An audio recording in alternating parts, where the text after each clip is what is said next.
Welcome back to Premed Academy. Today we are covering the MCAT Psych Soc section and we are talking all about post-traumatic stress disorder. As always, let's kick it off with a practice question to see how much you already know. A 32-year-old military veteran presents to his physician because of recurrent nightmares and distressing memories related to combat. He avoids watching war movies and refuses to attend military reunions. When a car backfires nearby, he immediately drops to the ground and scans the area for danger. These symptoms have been present for the past 8 months. Which of the following symptom clusters is best illustrated by his reaction to the car backfiring? Is it A, intrusion, B, avoidance, C, negative cognitions and mood, or D, arousal? I want you to think about that, and we'll come back to this question at the end. So on the MCAT, you will be tested on trauma and stressor-related disorders. So these disorders occur usually after an exposure to a stressful or traumatic event. Examples of trauma or traumatic events include combat, for example, at war, a physical assault, for example, or getting robbed, natural disasters, serious accidents, witnessing death or injuries of others. And for the MCAT, just know that there is always some sort of trigger or identifiable stressor. The main trauma disorder we're going to talk about is post-traumatic stress disorder, or PTSD. Again, this is a conglomeration of psychological symptoms that occur after experiencing or witnessing some sort of trauma or traumatic event. Now, it's important to know that for PTSD, the symptoms must be present or last for more than 1 month or more than 30 days. If they last less than 1 month, then it is actually known as acute stress disorder. And PTSD symptoms have to be present for more than 1 month. And we're going to kick it off by discussing the 4 broad categories of PTSD symptoms. The first one we'll talk about is intrusion. This is when a person relives the traumatic event unintentionally, unwantedly. So this may come back up as flashbacks during the day, nightmares at night, distressing memories that pop up into the mind, or emotional distress when you have reminders of that particular traumatic event. So an example might be a veteran that, for example, dives to the floor whenever fireworks explode on the 4th of July because he feels as though he is back and reliving the traumatic experience of combat, as you can see here. So this is intrusion, reliving the traumatic event. The next symptom we'll talk about is avoidance. This is trying to stay away from reminders or from anything that might remind you of the traumatic event. So people may avoid places, other people, activities, conversations, or thoughts that remind them of the trauma. So an example of this might be a woman who survived a car accident but refuses to drive anymore or talk about what happened with others. So she might avoid certain roads or places nearby where the accident happened. She doesn't want to talk to friends about it, how she's feeling, what her emotions are, what actually happened. She avoids driving completely. She doesn't want to talk about the accident, and she tries not to think about the accident and tries to put those memories away and push them away. So that is avoidance of the trauma. The third broad category is negative cognitions and mood. This basically means that you are starting to experience changes in your thoughts and emotions in a negative direction. So you might have persistent guilt, shame, detachment from others, emotional numbness, and feeling just overall negative about the world.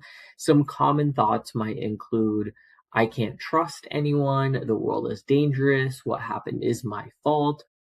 Can see the persistent guilt. Maybe if I had done more, if I wasn't there at this time, or if I was there and I could have helped save somebody, then you have guilt surrounding that. You might have shame, like you're weak, like you're a failure.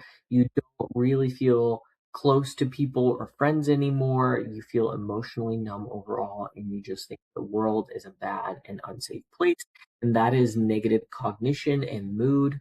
And the fourth category is arousal or hyperarousal. This is when people enter the fight or flight system. They just become super activated, hypervigilant all the time, can be easily startled, irritable, even aggressive, unable to sleep, and can even do reckless things. So an example of this might be a man who experienced a home invasion. He jumps out of his chair and begins to scan the room whenever doors slam unexpectedly, just because that triggers his memory and his startle response to what happened during the home invasion. So the door slams, maybe in the grocery store, and he just starts automatically getting up, jumping, feeling startled, and scanning the room to watch out for danger. That is arousal or hyperarousal. So those are the 4 broad categories of PTSD symptoms. Now let's look back at our practice questions. Remember, we have the 32-year-old military veteran. He went to his doctor, has recurrent nightmares, distressing memories related to combat, avoids watching war movies, doesn't want to attend any reunions, and one day a car backfires nearby and he immediately drops to the ground and starts scanning the area for danger. Which of the following symptom clusters is best illustrated by his reaction to the car backfiring? I'll give you a moment there to reflect. And the correct answer here is arousal or hyperarousal. When the car backfires, he basically startles, drops to the ground, and is starting to scan for danger. This is him being hypervigilant and being in a fight or flight mode because he's reminded of the trauma that happened during combat. He's not really trying to avoid any memories, places, or events. He's not really talking about feeling guilty or having negative emotions right now. And this isn't really an intrusive thought that's entering it, more of a startle response. This is happening without him wanting it to happen. It is automated. Question number 2, 24-year-old woman involved in a serious motor vehicle accident 2 weeks ago. Since the accident, she's experienced nightmares about the crash, avoids driving, feels emotionally detached from friends, becomes extremely anxious when she hears screeching tires. Which of the following is the most likely diagnosis? Is it A, generalized anxiety disorder, B, panic disorder, C, acute stress disorder, or D, post-traumatic stress disorder? Take a couple moments.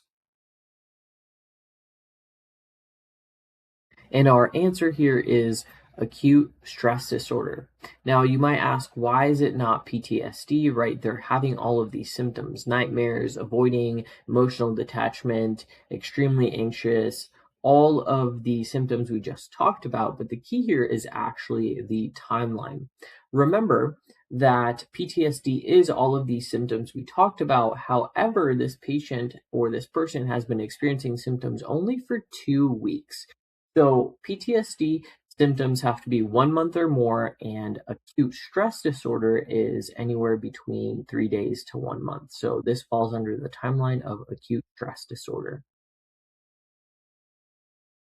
And there we have it, our key takeaways. Remember, PTSD, 1 month or more of symptoms of the following clusters. We have intrusion, where we're re-experiencing the traumatic event through flashbacks, nightmares, unwanted memories. We have avoidance. We're trying to stay away from reminders of the trauma. We are avoiding places, people, activities, thoughts that remind us of what happened. We might have negative cognition and mood. That means persistent negative thoughts and emotions. We feel numb, we feel detached, we perceive the world as being overall bad.